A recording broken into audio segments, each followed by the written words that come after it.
So we are back. This will probably be our last episode of 2024. Happy holidays, Rob. Yeah, and we're not really talking about any Christmas movies necessarily, but I had a thought in the back of my mind that might want to see Red One just for the comedy of it, but...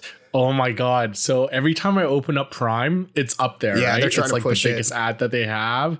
And I'm really tempted to see how bad it really is. But I'm also like, I don't want to waste 2 hours on this thing. Yeah, that's my thoughts too. So I don't know. Maybe I'll break down over the break and I'll watch it. But yeah, we won't be doing any specific Christmas themed stuff in this episode. We're just going to like catch up on some stuff that we've watched. But one thing that we did watch that came out today as we're recording it is the trailer for James Gunn's Superman. Yay. I'll admit it. Like I've been interested in what kind of take he's going to bring to it. You know, we've had a long time of Zack Snyder being the guy shepherding that character and the rest of the universe in movies. And then, of course, we've had, there's been like Superman on the small screen at the same time. I think there's that Superman and Lois show that's been running for a number of seasons. So not to say that Henry Cavill is the only Superman we've had in the past few years, but now we get to see what James Gunn is going to bring to it. And I was pretty interested actually by the trailer. I thought there was a lot of notable differences in the tone and the kind of stuff that he's choosing to include. First thing that jumped out to me was like the presence of like giant monsters, like kaiju, lots of different superheroes that I didn't immediately recognize. So it feels like he's really throwing us like headfirst into a new version of the DC universe that's already kind of up and going, and we're not going to waste a lot of time with like origin story stuff. I think we're at the point in our pulp culture sort of consciousness that we never need another origin story for a superhero ever again. At least for the ones we all know. Like, we don't need a Spider-Man origin story. We don't need a Batman origin story. We all know what it is. Yeah. And so that's, I mean, I can't call it refreshing necessarily, but I'm glad to see it. And David Cornsweet from the initial kind of look, I mean, I kind of like the suit design. Gunn has cast a lot of good supporting cast. Rachel Brosnahan as Lois Lane, and what's that guy who's playing Jimmy Olsen? He's like a character actor. Skylar Gisondo. Yes. Yeah. So, he's got Skylar Gisondo, Nicholas Hoult playing Lex Luthor, and then a whole bunch of people playing these random superheroes. Are you detecting like this is going to be a little bit more of like a positive, like colorful kind of version of Superman compared to the Snyderverse? I think it's pretty obvious in the trailer, is it not? Like the color palette is so bright. It's like there's so many primary colors going on, actually. We get the first appearance of Crypto the Superdog. Yes. And he's being a good boy and hauling his owner back to the Fortress of Solitude to get healed up or something. Two things about this trailer. One, I like the lack of dialogue. It's just theme music. Yep. And two, I was surprised how much they showed. Right. Yeah, they've in terms of like the characters and like the potential conflict that goes on. I'm sure it's just scratching the surface. But do you remember when Superman v Batman or Batman v Superman came out, and one trailer had a shot of Doomsday, not in full form, but like the one where it fights Wonder Woman and Batman and Superman at the same time? Oh, yeah. Yeah. And people were like, oh, my God, they showed too much. We shouldn't be seeing this. Now we see everything. We see Green Lantern. We see Hawkgirl. We see Crypto. We see Lois Lane. I like the colors. I don't think James Gunn could ever be as serious as Zack Snyder. It's just not in his DNA. No. And this gives me a lot of like Christopher Reeve, but 2025 budget vibes. Yeah, definitely. Like cleaner, lighter, comic booky, but with like a way bigger budget. Yeah. And I mean, to be honest, I'm down for that. I mean, I think Snyder had his chance in that sandbox, and he did what he wanted to do, and he actually got, an extra chance in the form of being able to release the Snyder Cut the way he intended. So you were going to throw an insult in there, weren't you? Well, I mean, I know you were. You were holding back. I mean, I do have a hard time seeing him as the same filmmaker sometimes after having watched both of the Rebel Moon movies. But very true. Do you think he has like the lowest lows compared to the highs of any other director out there? Maybe not any other director, but in the kind of like the last few decades of like big budget movies, I think he's on the top 5 list. Okay, fair. I was thinking Rob Zemeckis. Oh yeah, well yeah, Rob Zemeckis is another one, for sure, because he he came out with that movie about a month ago that was just like one unbroken shot on a tripod of a corner of a room, and he was like, "This is what I want to spend my time doing." Yeah, it's just compared to some of the movies that were so beloved to what he's doing now. It's kind of hard to fathom. Zemeckis is kind of like in the 80s and the 90s, I think he had his finger kind of on a pulse of like, okay, what is like mainstream movie goer? What do mainstream movie goers really want to see? And he kind of like, he dialed that in, and he obviously made a string of really popular stuff. But lately he's just kind of gone kind of like a lower budget James Cameron route where he's just obsessed with technology. And he's like, what can we pull off with like weird mocap and AI and other stuff? Like how can we push the formats? And it's like, well, it's all well and good to do that, but you also have to have a story. So I thought the casting was very well done. There were parts in the trailer though, I felt the CGI was undercooked. Do you find that? That might be a function of like, they've only got a certain number of shots that are ready to show. Yeah. And the movie's not coming out until July of next year. So they're probably spending like the next 7 months just like going hard on fixing up all the CGI. Okay, fair enough. Because there were 2 shots in there. One was Guy Gardner. So Nathan Fillion plays one of the Green Lantern Corps officers. And there's a part where he does the green ring light thingy. I don't even know what the proper term is, but like, they have that imaginary weapon thing that's all green. And then there's another part where Superman gets tackled by some sort of alien in like a baseball field. Yeah. And there's dirt flying all over the place. It looks a little fake. Yeah. I mean, it sort of reminds me of like, I remember we were a little worried about the CGI in Furiosa before it came out because maybe they were still working on it when the first trailer. Yep. But I didn't end up noticing those same issues when we actually did see Furiosa completed version. So that might just be a function of like the way they finish VFX shots for trailers and stuff. Yeah.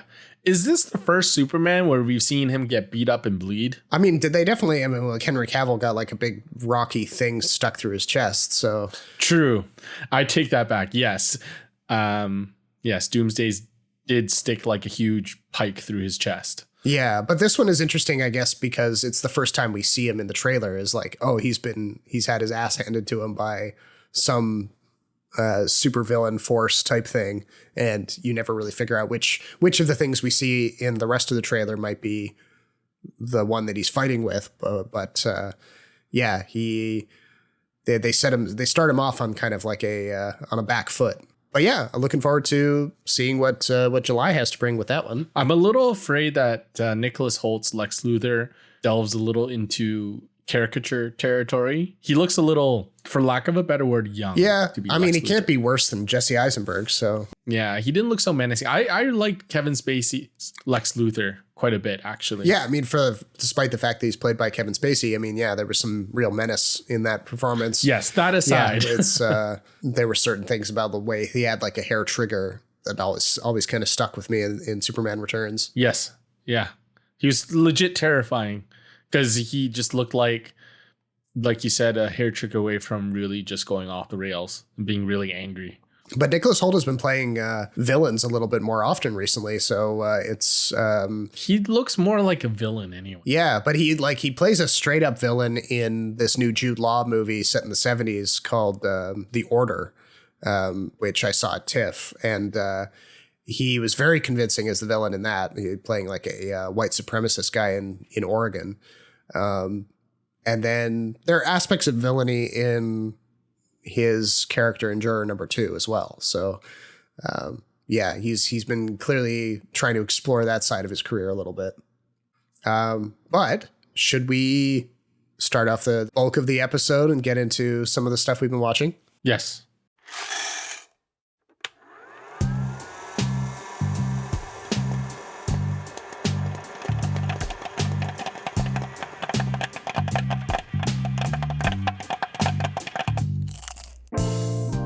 Welcome to the Extra Buttery podcast. It's a show about movies, TV, anything with a story and actors on a screen, really. Join Jason Chan and Robert Snow's free-flowing conversation with deep dives into characters and plot with the occasional salty opinion. So get your popcorn, I got mine right here. Let's start the show!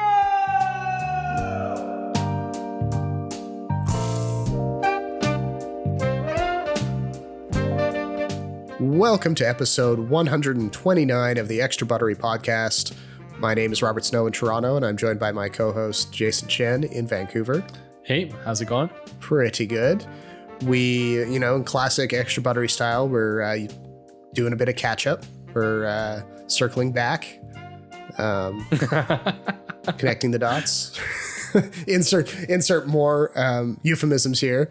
And we're going to be talking about a few things that we've seen over the past month and a bit, including Gladiator II, ANORA, DUNE Prophecy, Juror No. 2, and anything else that kind of comes to mind. You know how we do it around here. Just off the cuff. Yeah. I'm sure we'll spend a good amount of time on Gladiator II. You're a self-professed Ridley Scott fan, yes, going back a long ways. Would you say Gladiator is like the original Gladiator is top 50 for you, like all time? I mean, it's a tough list. I have to think about it, but I imagine it's on there at some point. I don't know where it ranks in the top 50. If it's not top 50, it's definitely honorable mention, but it's definitely one of my favorite movies. So, I mean, there's been a 24-year gap in between that movie and this sequel. And of course, there's been lots of talk over the years about like when it would happen. Would Russell Crowe come back in some kind of weird ghost capacity? That apparently there was a script back in the day that would have seen him like going down to the underworld and fighting like Hades or something. So they had some kind of wild supernatural ideas at various points in the movie's development, but of course Ridley Scott is a very busy man and didn't get around to making anything out of it until now. Well, also, wasn't it because the script just wasn't very well done? Like it had trouble getting off the ground, and Russell Crowe was maybe committed to doing it, maybe not, and it went through a ton of revisions. Here we are, 2024, and they decide to make the main character this guy played by Paul Mescal. Did you hear that crowd? The greatest temple Rome ever built. The Colosseum. Because this is what they believe in. Power. And you learn over the course of this film his true parentage. He's originally the son of Connie Nielsen's character from the first film. And they go through a whole bunch of younger actors to kind of like get him aged up to the point where he is played by Paul Mescal. They have to do a bit of flashbacks to kind of explain, how he got separated from Connie Nielsen's character, how he ended up like going off and living in a different part of the Roman Empire and raising a family completely, outside of the imperial palace and all this stuff. But of course, being the title Gladiator, he's got to become a gladiator at some point, and gets sold into slavery and starts building a name for himself in the arena and working his way towards ultimately getting revenge, much the way Maximus did in the first Gladiator, for the things that happened to him in the opening act. What did you think? I have not seen your Letterboxd score, so I'm in the dark. Oh, okay. All right. Well, I didn't really enjoy it that much.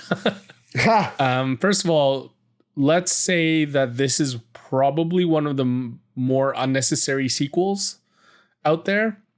I thought Gladiator was fine as a standalone film. Indeed. I understand why they decided to do a sequel. I understand why there was difficulty in developing a sequel, because the first one never needed one. That was probably the inherent difficulty. I thought in almost every aspect it was less compelling than the first Gladiator. Mm-hmm.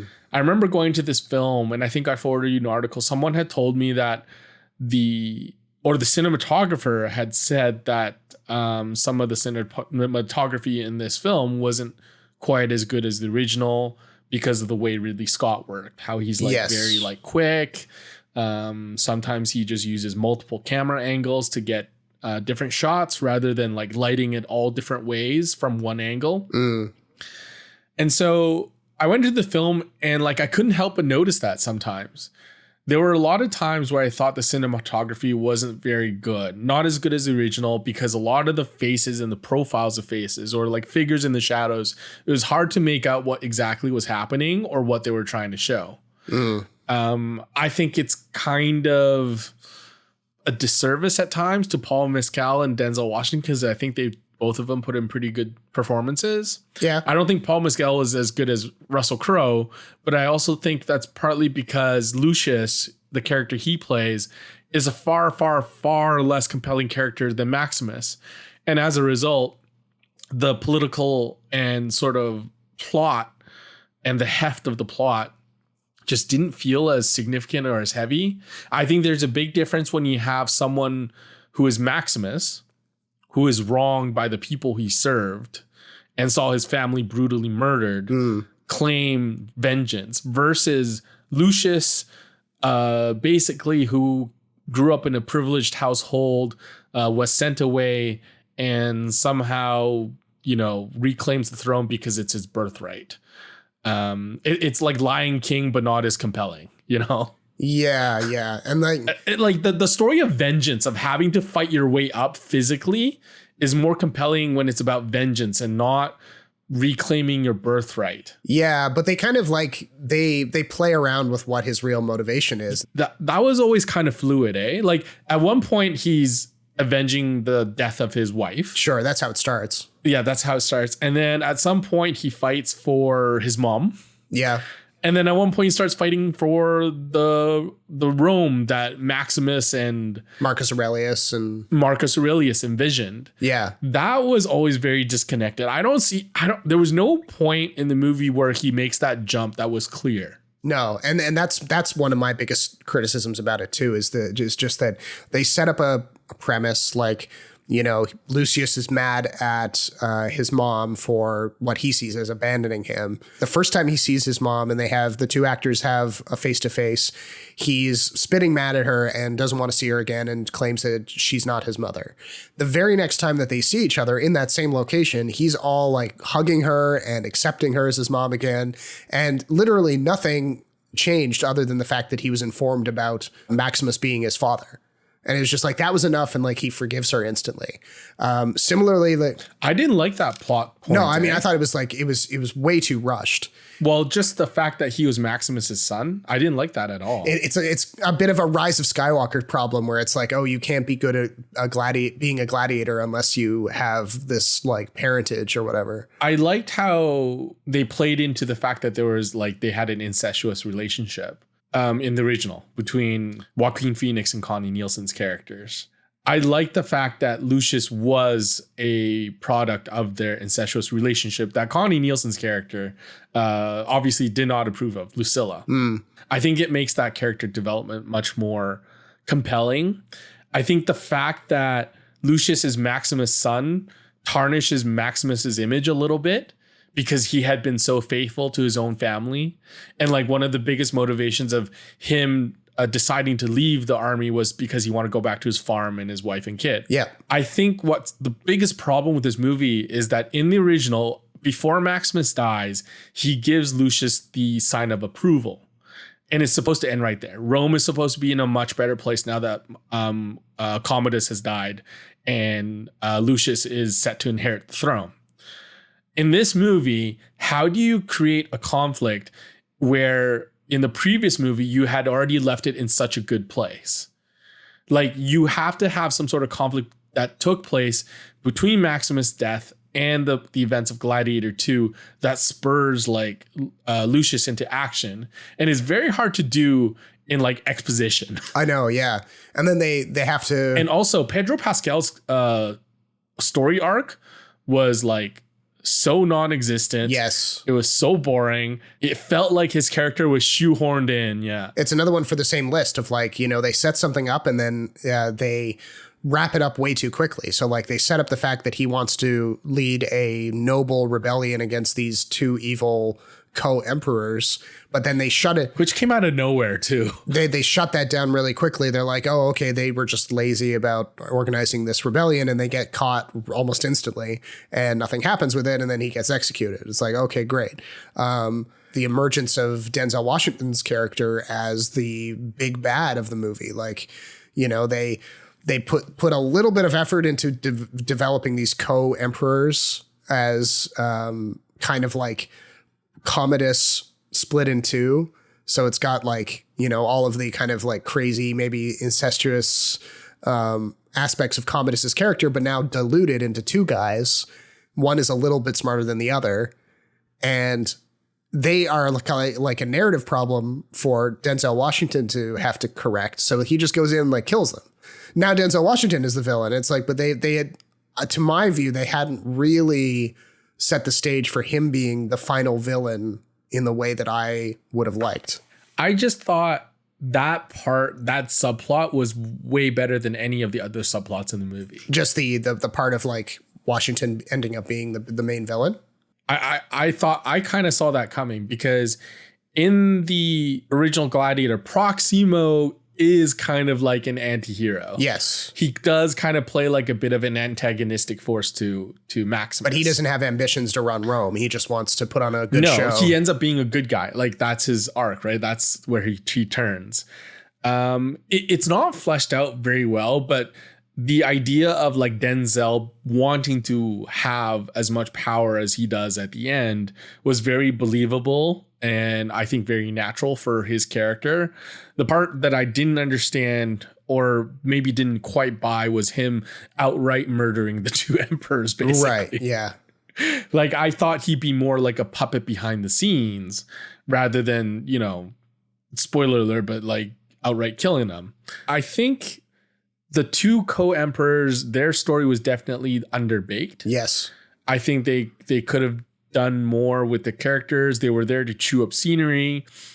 They definitely had their moments, but it was one of those things that we were robbed of. Like we were robbed of Lucius and the general teaming up together to fight for a better Rome. Yep. We were robbed of a big final battle between Lucius's forces and the Praetorian Guard. Yes.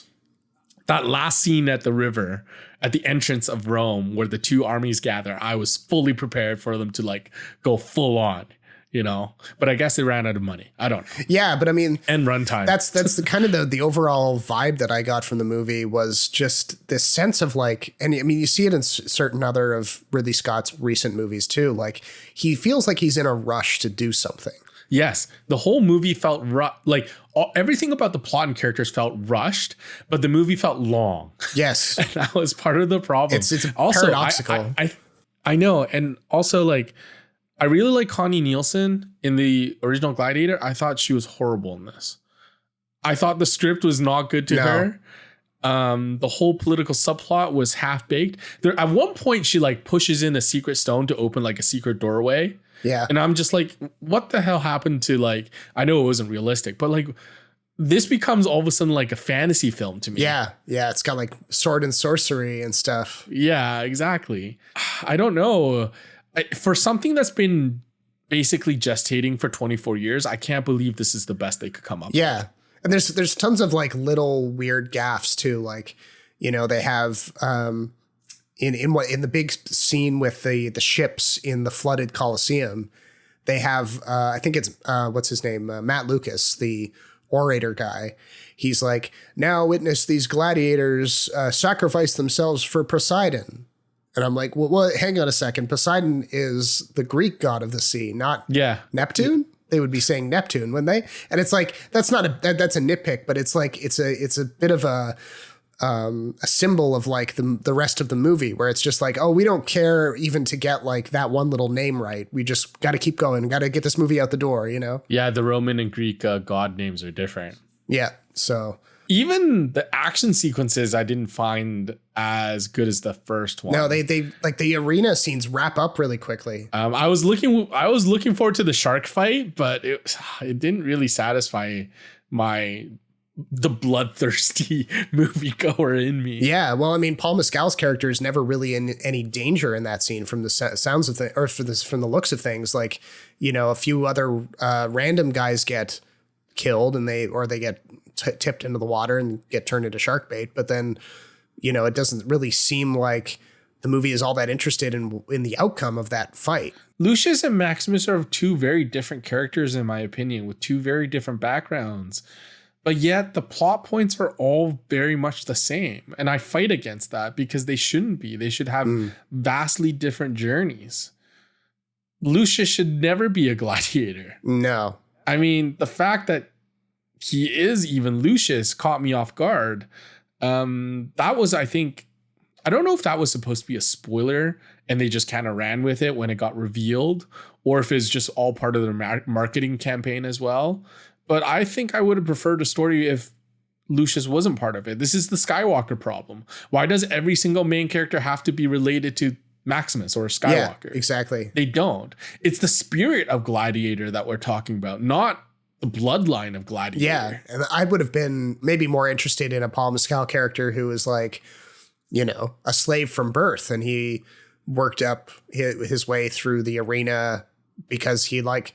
Yeah, he takes inspiration from Maximus. Sure. Not because he's his dad, but because he is like this living legend of a guy who actually fought and received freedom and like turned Rome into a republic. Yeah. Granted, this is again the same problem. Russell Crowe left Rome in a much better place than it was before. So what is the new gladiator supposed to do? I guess you could explain that the two co-emperors kind of like let the empire fell into disarray, but you're kind of like, well, what does Senator Gracchus and friggin' Lucilla, what were they doing this entire time? You know, I thought they were supposed to be responsible. I thought they were supposed to be like strong characters, but it was a bit of a frustrating movie, to be honest. And I think I had built myself up, like I had hyped myself too much going into this film. I saw it on a regular screen too, so no IMAX,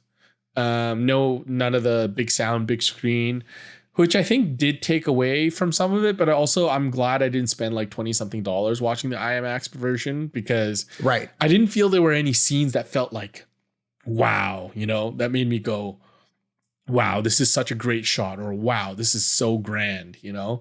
Like the first Gladiator movie, and granted it was kind of new back then, but the first time he like enters the Colosseum or enters Rome, or some of the battles they had, like some of it was like, wow, this is so awesome. Unfortunately, we're in this period now where like effects look so good that they don't really wow you in the same way. Like in 2000, did the effects look good though? Well, in the, you know, you look at like you can do anything in a computer now. Like at the time the first Gladiator came out, it was like, wow, they recreated the Colosseum as a digital thing, and you get to see the way it looked in that time period, and it looks like, you know, it's all of the ruins are filled in, and it's like a physical operating building, and that was probably one of the first and most like successful times of doing that outside of some expensive History Channel documentary or something.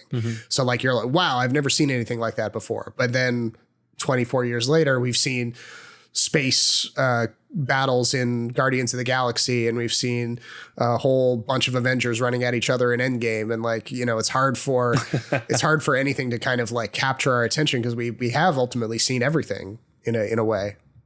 Not one of Ridley Scott's finest works, for sure. No, but I mean, he's already got 8 pages of Gladiator 3 written. Oh my God, really? Yes, and that was like a few weeks ago when I saw it, so I mean, he's probably a little bit further along now. Oh my God, I hope it never gets made. What did you give this on Letterboxd? I gave it 3.5. Guess what I gave it? 2.5. 3. Half a star under you. Again. Okay. Again. Yeah. 2.5 film to me is like, I kind of wish I didn't see this. Right. Yeah, that's fair. Take it or leave it is my 2.5 score. But 3 pushes you. 3 is like, okay, I'm kind of glad I watched it, so I know what the hullabaloo is about, but I don't find it a particularly good or entertaining film. That's fair. Well, to change gears into something, I mean, I'm going to hope that you liked ANORA quite a bit more than Gladiator 2. Not as much as Florida Project. That's fair. Yeah. But it was a very, very funny, a lot of moments that made me kind of like laugh out loud or want to at least. Yes. Yes. A very emotional film, surprisingly. Yeah. But the endings of Sean Baker's films always get me. Like there's always a gut punch at the end that makes you go, oh man, these are really, really like troubled, very real, very hurting in a lot of ways. Are you happy? Very happy. Ivan, your parents are gonna kill you. I love my husband. You do not know this guy. We are consenting adults. If you think this is gonna be allowed, you're dead wrong. Do not touch me. For those of you who haven't heard of this one yet or don't know the plot, ANORA is it won the Palme d'Or at Cannes this past May. So the first time Sean Baker's won the Palme d'Or, so that's pretty big for him. But continuing his recent history of making movies that are partially cast with inexperienced non-actors, finding a story in some aspect of like a marginalized part of society, in this case, like sex workers and Russian immigrants in Brighton Beach, New York, finding this kind of like Cinderella story amongst the for this one sex worker, ANORA, played by Mikey Madison, who thinks that she has won the lottery by, convincing herself that she's fallen in love with one of her clients, the son of a Russian oligarch who wants to get married and, sweeps her up into this whirlwind of money and access and things, only for real life to catch up to them really quickly before the Cinderella story can really get off the ground.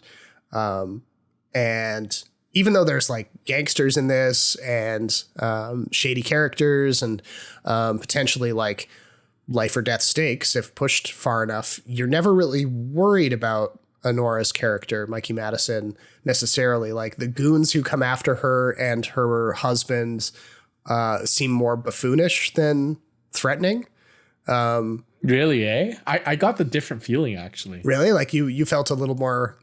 did you expect? I felt she was in danger. I mean, in a way she was, but I mean, I definitely felt that Toros, who is basically her husband's handler, was going to do something. Yeah, when they were in the house and he showed up, I wasn't really sure what to expect because the other two guys were definitely more slapstick. Well, there's one of the bodyguards who and kind of ends up being like a love interest. Igor, yeah. Igor, because he says Igor. But him and ANORA definitely had some chemistry. I always thought there was like something going on. So at the end, when they kind of hook up, that didn't surprise me at all. I thought that was a very natural progression. I think one of the strengths of this movie. I just thought that everyone was perfectly cast. I thought her Vanya, the Russian oligarch's son, whom she marries, was like perfectly cast and well played. This scrawny kind of like playboy type guy who has no mooring in reality, is just able to spend, unlimited money doing whatever he wants. Right. And as the plot gets more and more out of hand, or the issue, I should say, gets more and more out of hand for the henchman, the more I thought Taurus would do something drastic. Because throughout the night when Vanya runs off and they go searching for him, he really like pushes the boundaries of what he can or cannot do. And ANORA is really strong, but I'm also like constantly terrified that she's going to say something wrong, like in the heat of the moment, and it's just going to blow the whole thing apart. But the one thing that made me kind of feel that kind of diffused the situation a little bit, though, was just how she is not, she doesn't have any real power in these scenarios, but she doesn't let anyone steamroller her. She has so much grit and so much confidence in herself that, you know, she doesn't let these guys talk down to her necessarily. I mean, she ultimately has to go with them because she basically is like physically manhandled into the car. Everything up until that point, you know, I mean, she's not cowering in a corner by any means. No, she's not. But it's interesting that you think she has no leverage. I think throughout the whole film, she has the most leverage. Well, she has leverage in the sense of like they can't kill her necessarily because. Exactly. Yeah, they need her to. And I think she realizes that at some point and uses that to her advantage. Yeah, because they need her to annul. I think she loses the battle ultimately, right? Against Igor's mom. Yeah, she shows but there's a slight moment where I actually thought that she was going to win, even though the odds were very stacked against her. Yes. But then, of course, you know, the weight of everything lined up against her kind of wins out. But I think she also decides to give it up because she realizes that Vanya's not worth fighting for. I think she gets convinced that he actually loves her, not that she actually loves him. Remember, she was the one that was reluctant to get into this marriage. She's like, you must be kidding. We cannot get married. Yeah. I think it's she's at war with herself too a little bit. Like she's naive at that point, right? Yeah. But she goes through like a really a maturation process where she finally like realizes that she married a child, basically someone who can't protect her or really provide for her. Yeah, exactly. And it's a little heartbreaking in that those final moments with the private jet, you know, like flying off to Vegas and stuff, because, you know, a different movie would have like, I don't know if it would be like the like Pretty Woman or something like that would have, you know, a much happier ending. You know, there would be some sort of like overwhelming romantic gesture or something that would put a nice bow on everything. But that's not the kind of filmmaker that Sean Baker is. So I think if he had done that, we would have felt a little disappointed maybe, or it would feel less authentic. But like, correct me if I'm wrong, but in nearly all of his movies or all of his movies, the characters always end up being in a slightly better spot than they were before. Sure, yeah, you definitely have an arc, but it's not like, you know, their circumstances wildly change and they're completely transformed. Yeah, it's not a fairy tale. Like his movies are not fairy tales. They're very, in some ways, grounded in realism, and like events that can actually happen. Not you know, Julia Roberts exactly type of fairy tale 90s rom-com, you know. But I totally enjoyed it. I thought it was great. Always tough for me to say if like a movie is worth the Palme d'Or or like if it's worthy of a awards discussion, because I feel like I have very different tastes from critics sometimes. But I do think there are a lot of good things in this film. I don't know if it's going to get that much attention in like mainstream awards. I don't know. I think in some ways it should. I'm rooting for it. I mean, I'd love to see it win Best Picture. I'd love to see Mikey Madison win for Best Actor, but I think there's a bit of an uphill battle for it because for sure, you know, it's for her, it's like, it's a very raunchy role. Like she obviously has to spend a lot of time without any clothes on. And, you know, as much as the Academy has kind of like, become a little bit more youthful with some of the efforts that they've done to change up the demographics and invite younger people to be voting members and stuff. I mean, this might be a little bit too far for them. You know, they might fall back on a safer person. I don't know if it's raunchy though. Like there've been plenty of Oscar or award-winning movies about women who play like strippers or escorts and stuff. Yeah, I mean, this one definitely has like a lot more nudity in it. So, especially in the earlier scenes. Yeah, true. But I feel like the raunchy stuff always involves the henchmen. Like either like puking on themselves or like hurting themselves. I don't know if raunchy is even the right word. I just feel like the budget's too small. Not enough people have seen it. And it doesn't have like a big draw in terms of like audience. Like I don't know what the target demographic for this kind of movie is. That's fair, but I mean, I would recommend it to most people. Yeah, of course, because it's actually good. Even though it's not, you know, it's got that kind of indie film feeling to it, you know. You saw it at TIFF, right? I did, yeah. So I saw it in the theaters, like a regular showing. There weren't that many people in there, maybe 10 people. Half the people were like my age, guys and girls. And then the other half, surprisingly, was like older couples. Oh, like okay. Grandma and grandpa. Right. And that was just a little surprising to me. I think they enjoyed it. I think everyone enjoyed the film, but it's kind of hard for Sean Baker's films to find the right audience. I feel like I remember in Florida Project where like the main character like throws a tampon against the window. Some of the audience members were like really like shocked by that. No, I was in a pretty packed screening. Like, I mean, it has the, you know, that's the right place to screen it. I think like you know, the TIFF Lightbox definitely skews towards festival stuff, indie stuff. So the people who are going to go there, you know, it's not hard to fill one of those theaters with like more niche, quote unquote, material. But yeah, I mean, it did end up rolling out to Cineplex. So clearly Cineplex thought that they could sell a certain number of tickets for film festivals, right? But hasn't Cineplex been working together with film festivals to do screenings? Oh yeah, like during the festival itself, but I'm talking about like once they did like a limited release at TIFF when I saw it, and then a few weeks went by, and then Cineplex rolled it out in more theaters. Oh, I see. So it wasn't part of the festival at that point. Right. Okay. I see what you mean. Yeah. Well, I mean, as far as since we're talking about awards, what's 2024 shaping up to be like? I feel like you have a better handle on this than me. In terms of the acting race, is always tight though. It's very tight. Yeah, I would need to defer to some of the good folks at like Gold Derby.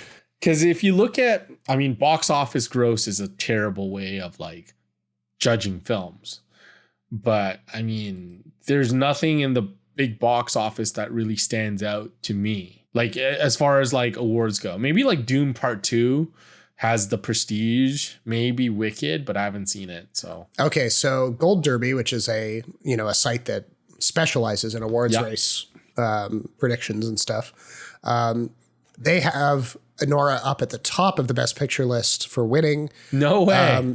Odds are 7-1. Wow, good for ANORA. Going down the list, they've got The Brutalist, which I haven't seen yet, the Adrian Brody period piece. I've heard that's excellent. That's running at 15-2. Conclave, we both saw that. Conclave is tied for that same odds. That's not going to win Best Picture. No. But it's interesting that it's made it as far as it has in this conversation. Wicked is in there. Emilia Perez, which I saw recently. How was that? Wasn't really for me. Like it's a musical, but the music is not all that memorable. So I didn't really know why they chose that treatment. But anyway. I've heard Sing Sing is very good. Gladiator 2 is on there just because it's a named film. Yeah. Yep. It says no chance. So then for Best Actress, we've got Carla Sofia Gascon running against Maggie Madison. Angelina Jolie is in there for that movie where she plays an opera singer. Best Actor, it's kind of coming down to Adrian Brody, Ralph Fiennes, Timothée Chalamet for the Bob Dylan biopic that hasn't rolled out wide yet. And then like supporting actress might be Zoe Saldana for Emilia Perez. She's currently in the lead. I feel like best original screenplay was where ANORA can really, really win. Definitely. You know what frustrates me these days though? It's so hard to find some of these films. Like I don't know what service or what sort of release that they're going to have. And then you're like doing a bunch of research. And meanwhile, like there's new stuff coming out on streaming services and it's competing for your attention. And then I thought the whole point of expanding Best Picture to 10 nominees is so that people will see more of the films that are mainstream or, have more mass appeal than these niche films that win every year. But now we're going back to like the niche films where I don't even know where I can watch Sing Sing. Like it's almost like they put movies like Gladiator 2 in there as like a little consolation prize. They're like, oh, you got a nomination. But I mean, nobody expects like Dune, as great as Dune Part 2 was for me, no one expects that to win Best Picture.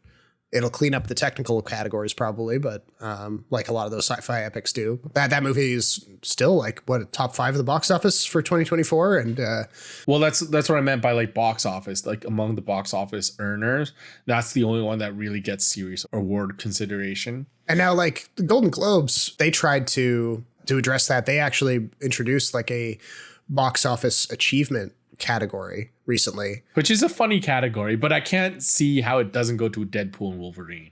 Yeah, so it's fraught, right? Because the Oscars did it too, and then they were made fun of mercilessly, and and then they decided not to do it. So they don't. And then like, what do awards like that really mean? Like, do they cheapen Best Picture? Do they mean that like the movies that are nominated for them are inherently less good because they can only be nominated in that kind of category? You know, it's tough. Yeah. Well, rooting for ANORA. I'm surprised it's getting the attention it got, because I feel like it's getting the attention that Florida Project should have gotten. Yeah. I mean, sometimes it takes a while for these people to kind of like break through and or get noticed for what they do. Even like Mikey Madison has spent, this might be the first movie that a lot of people have seen her in, but she's been working for like 10 years. It's just you never know when your break is going to come, as they say. Yeah. All right. Well, yeah, we both loved ANORA, if you can't already tell. So if it's playing near you and you haven't seen it, definitely check it out. That way, when the Oscars roll around and it does end up winning something, you'll be in the know. Tell me about Dune Prophecy. Speaking of Dune Part 2. I'm surprised you haven't watched this. I mean, I'm in the middle of a Lost rewatch right now, so that has a way of like coming in. Oh God, we're not going to see you for months. Why Lost? Why now? 20th anniversary. Oh, really? It's been that long, hey? Since it premiered, yeah. Wow. I remember the pilot episode and I was like so drawn to it. And then the more I watched, the more I was like, nope, not for me.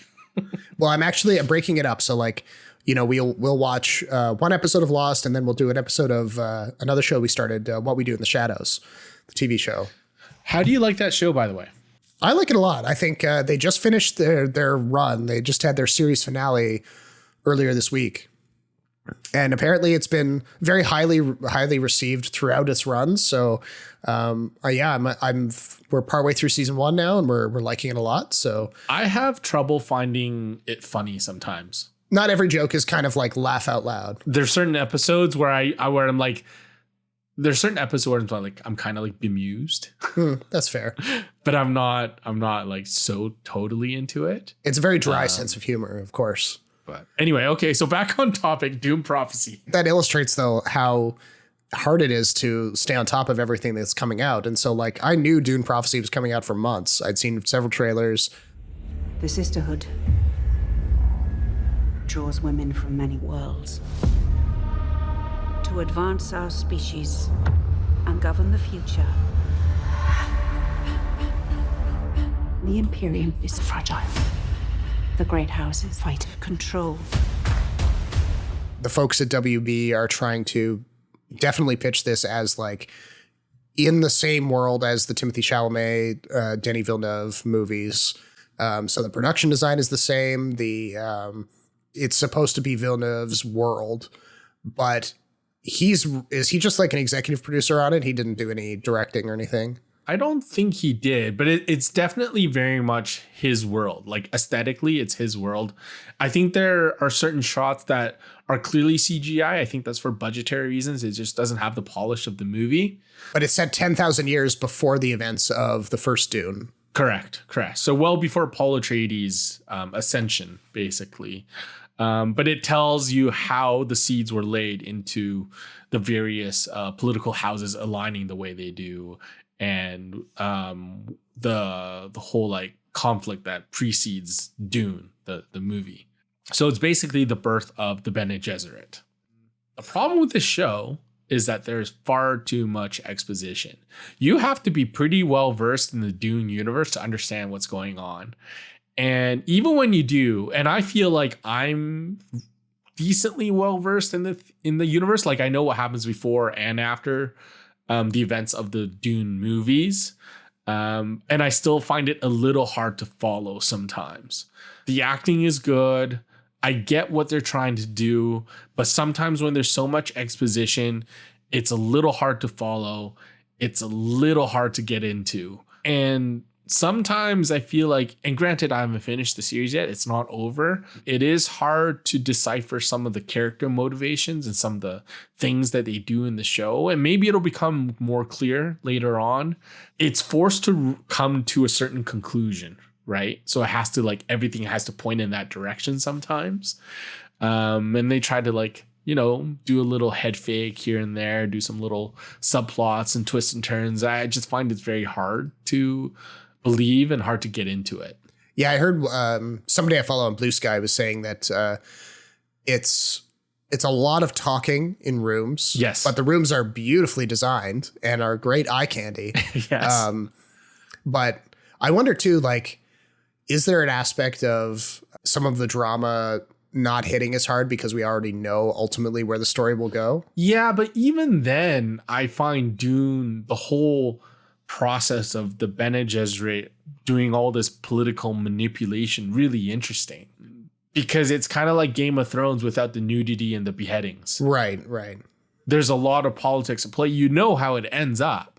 But how we get there, to me, is also just as interesting. Because one of the characters is a Harkonnen. Okay.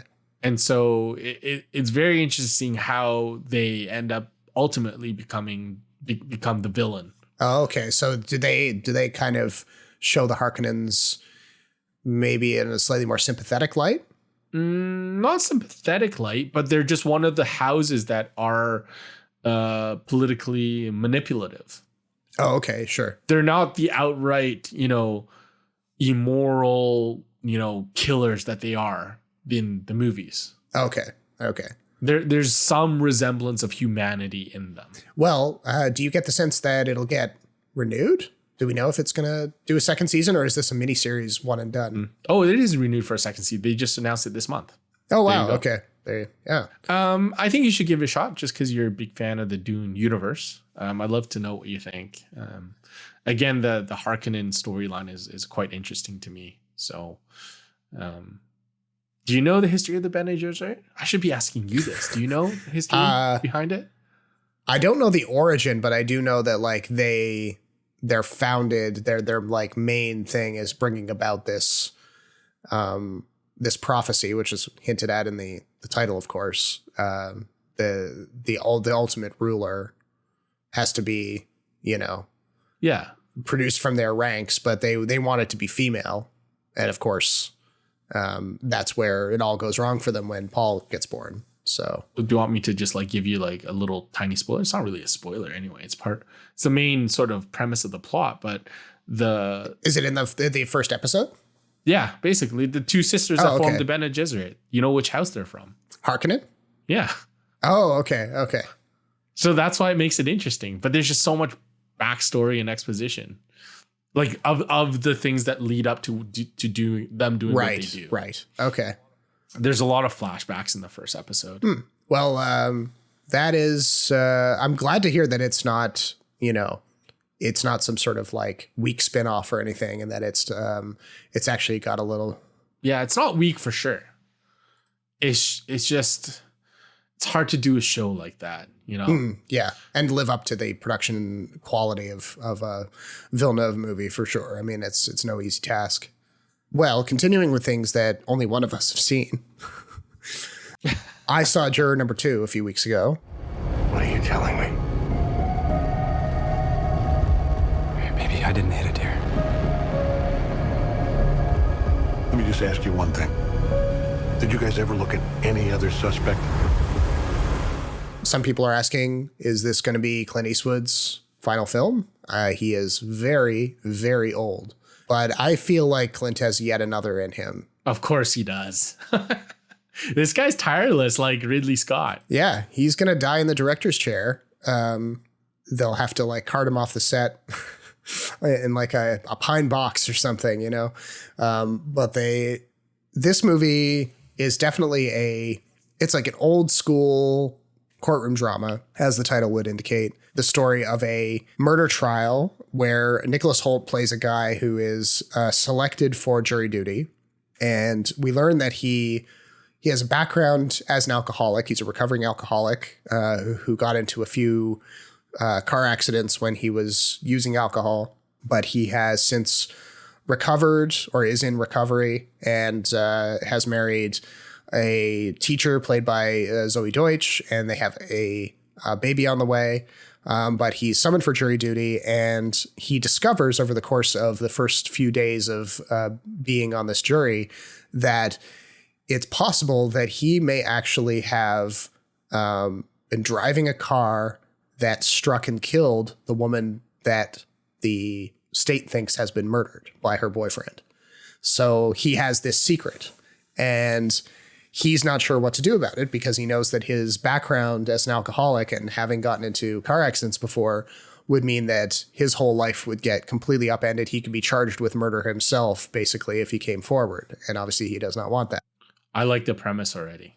So it's a classic, like, not really a devil's bargain, but like an ethical quandary where he could... Yeah, Clint Eastwood loves this stuff. Yeah, he, like, the Nicholas Hoult character could very easily sit back, let justice take its course, let this guy, this boyfriend who is established to have been like some kind of criminal, let him go down for this woman's death because maybe he didn't serve time for his previous crimes, but maybe he deserved to. And this is a kind of a weird leveling of the scales, basically.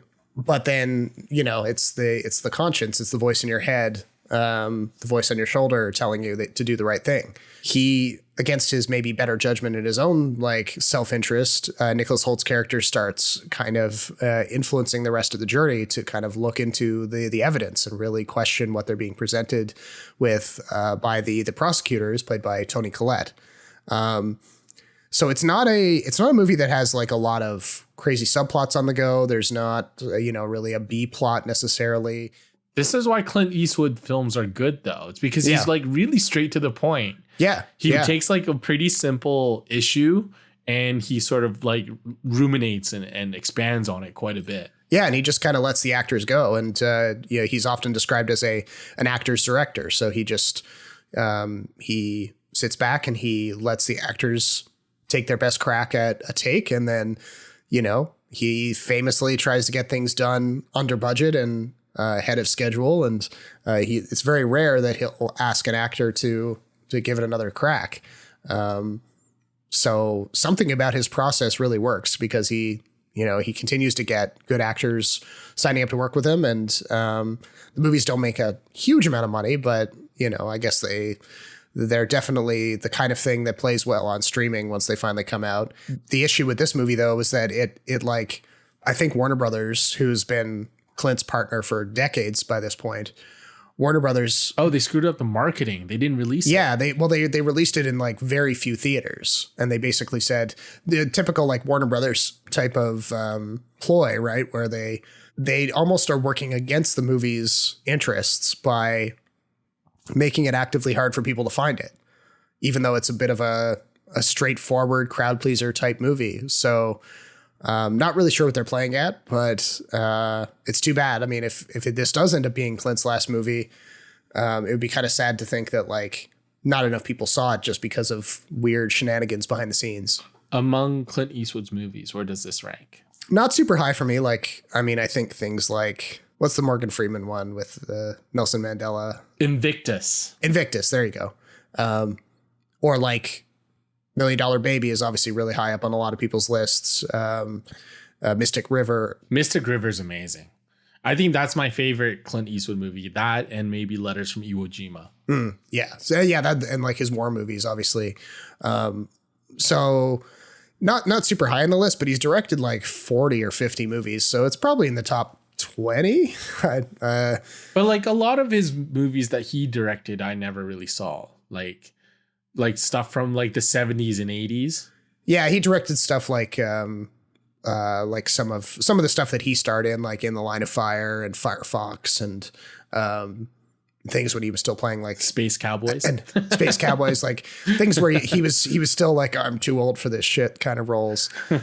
And he's not doing that anymore, thankfully, because I don't think anyone would believe it at this point that a 94-year-old is wandering around.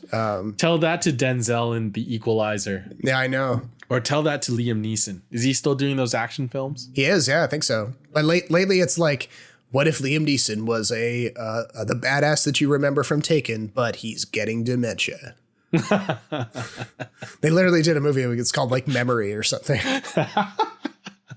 Good for him. Get the bag, Liam Neeson. Yeah, cash those paychecks. You know, this is the kind of movie that even though I'm glad that it did get a theatrical release, I feel like most people when they see it are going to see it on streaming. But if you've been, jonesing for a courtroom drama, just a straight up and down one, no frills, this is the movie for you. Nice. I don't know if that makes me want to go out and rush and see it, Rob. No, like I said, it's not an essential viewing by any means, but it's it could like qualify as like comfort viewing or something. Oh, does it really have a good ending? I mean, I do like Nicholas Hoult work, so it has a morally gray ending, I would say.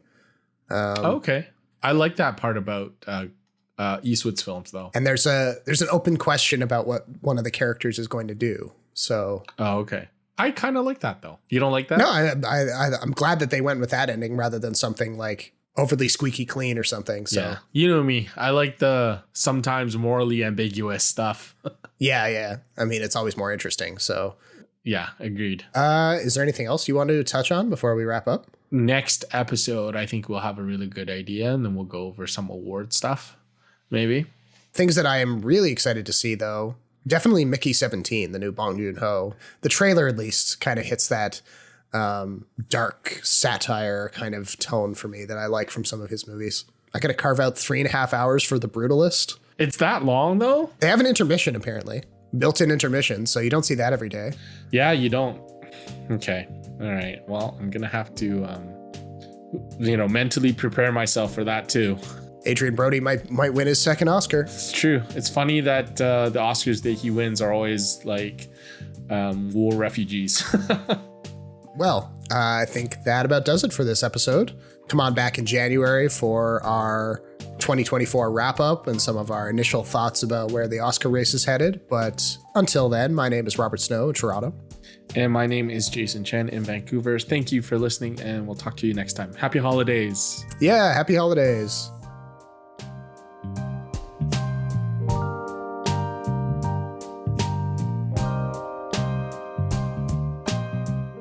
The Extra Buttery podcast is written, recorded, and produced by Jason Chen and Robert Snow. Thank you for listening, and don't forget to rate and subscribe on the podcast platform of your choice. And remember, popcorn is always better with extra butter.